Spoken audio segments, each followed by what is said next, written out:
Hey guys, welcome back to my channel. Ironically, two people in one day have talked to me about fear. One was a client that I had this morning, and one was a friend that I actually just had lunch with. And when these kind of things tend to happen, these like coincidences, I always look at it as a sign as this is something that I should be talking about. I kind of just let my intuition take over, because it is something that we all experience. It's something that we all go through. Sometimes it's absolutely crippling and debilitating. Sometimes it's not so much. Whether it's fear of getting out of your comfort zone and doing something, whether it's like achieving a goal, of dating again, or maybe it's a fear of something that you've been through that you received a lot of pain. So an example would be if you got into a car accident and the next time you get into a car, you're going to be really fearful.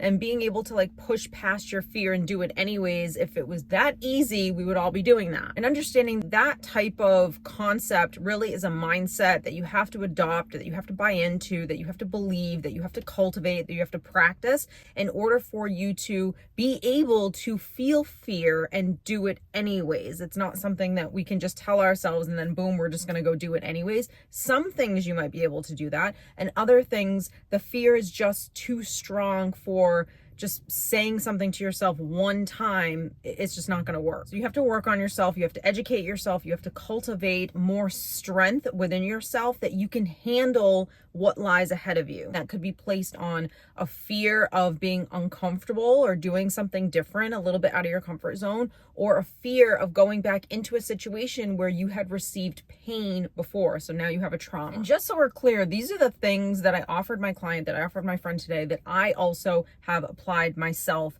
in many aspects of my life, whether it was dating again, whether it was starting my business. It applies to everything. Everything that we want that we don't have right now, you are going to feel an element of fear. That is normal. So step one is you have to normalize fear. The problem is when it gets debilitating, it's because you're not normalizing it. You might think there's something wrong with you, or you're getting too caught up in the fear that you're not seeing that this is a normal response to you doing something uncomfortable, or the fact that this is a normal response to the trauma that you've been through. When we don't normalize fear, what we end up doing is we take fear personally.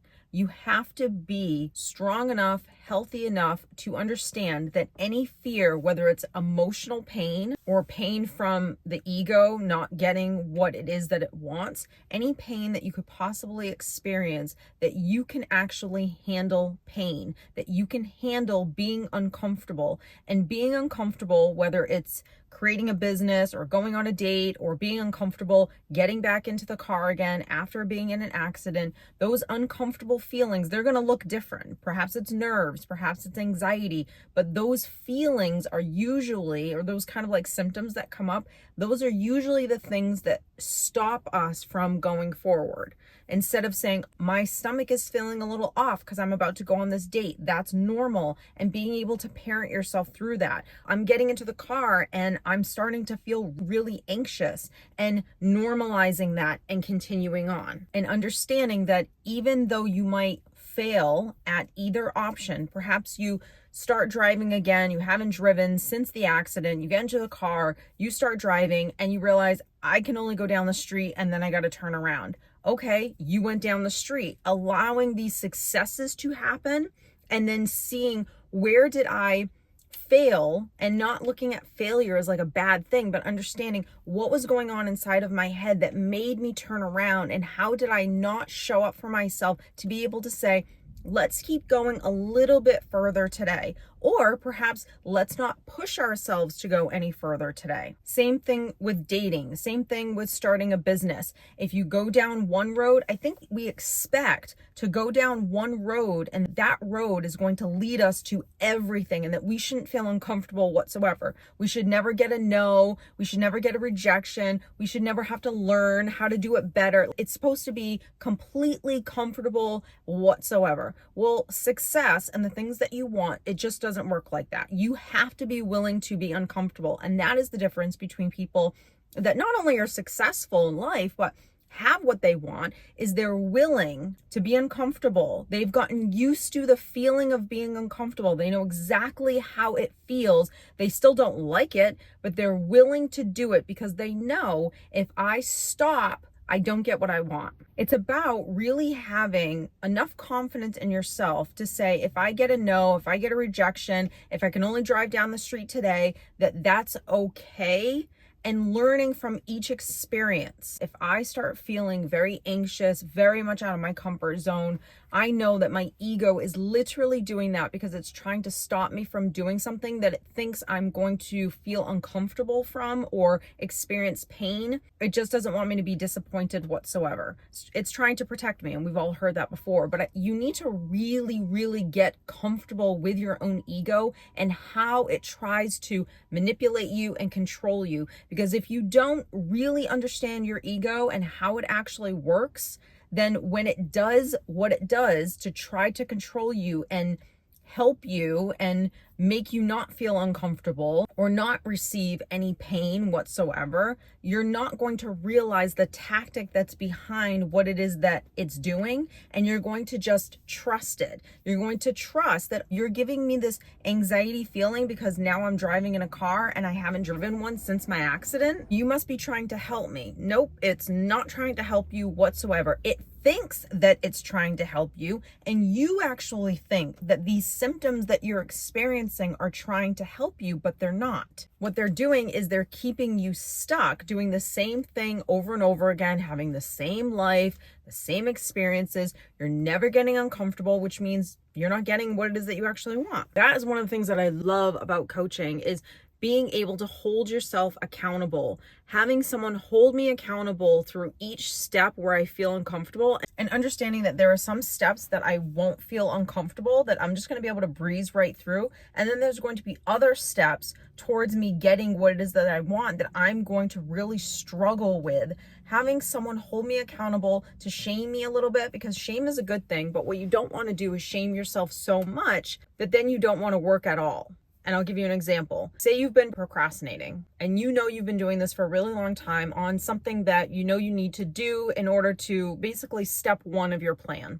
If you've been procrastinating that step for a while, a little bit of shame is absolutely good because it's going to get you to move. What you don't want to do is, once you start moving, to continue to shame yourself. Look at how bad you're doing. Look, it's because you didn't do it before, or you didn't do it sooner, or you used to do it and then you stopped. That's the shame that doesn't work. But shaming yourself in the very beginning to say, this is actually getting pretty pathetic that you're not starting yet. Go start, is a necessary part of you getting what you want. It's also a necessary part of you building a really great relationship within yourself. You can't always just be the friend that is passive, is just so supportive that we're gonna let this go. You need to be able to be it all. The drill sergeant when you know you need to hear it, and the passive, maybe loving person when you need a little bit of soothing. But the only way this is going to work is if you start showing up for yourself and doing all of the hard work that you know you haven't been doing,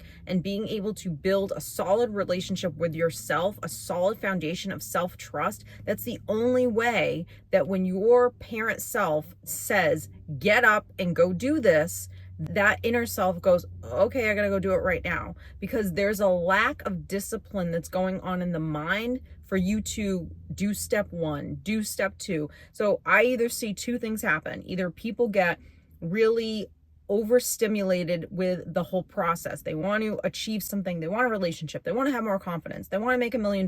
They want to start a business. And the whole thing overwhelms them so much that they have absolutely no idea where to begin. And of course, the saying is, we'll just start with anything. Yep, that's totally cool. We get that. But some people are more analytical. And I need step one, step two. So if you are analytical like me in that sense, then we're on the same team. Tell me exactly what to do. I understand that telling me exactly what to do may not necessarily guarantee success, but at least it'll keep me organized. And I'll know what I have to do every single day, that little bit. I can hold myself accountable if I know, okay, today I just have to do this. Today, and then tomorrow I have to do this. So I feel like some people get overwhelmed where they just don't know where to begin and they're looking for that plan. Then I find other people, they have the plan, and where they get overwhelmed is that, you know, they did day one, cool, I got that done. Day two, maybe they had a really stressful day and they didn't get to it, so that didn't get done. And then on day three, instead of just doing day 2, they're trying to do 2 and 3 and they can't do that. And then that just like trickles into not doing anything at all, getting overwhelmed, and just pausing on what it is that you want, or having like a very all or nothing mentality. So if I'm doing this, then I'm go, I'm doing it all the time. Or if I'm not doing it, then I'm not doing anything at all, and it's completely way on the back burner and it's basically got cobwebs on it. Understanding that anything you want is a process, and being willing to wait and take as many roads as it needs to in order for you to get to where you want to be. Something that has always stayed with me, and I tell it to all my clients, and it just is always in the back of my mind regarding anything that I want. First off, when we want something, let's all be honest, we want it right now. We don't want to have to wait whatsoever. Totally understand that. But here is just the rule of life. If you want something, no matter what it is, you either keep going and you eventually get there, or you stop and you never get it. That's it. That's basically how life works. So if you're okay with continuously going, no matter how long it takes, no matter how much you do, I did a little today, I did a lot tomorrow, whatever. If you're willing to do that, you will eventually get to where you want to be.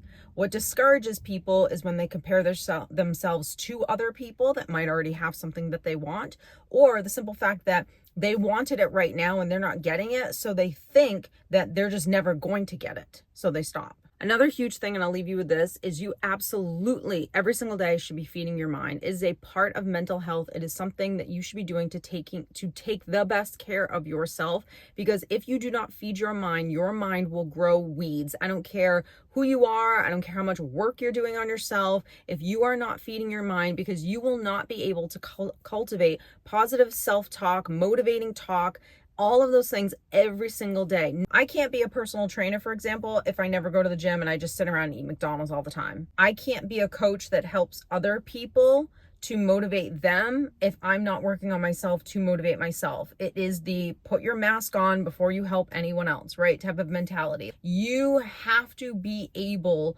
to pour into yourself and stop thinking that you don't need to invest in yourself in order to get what you want.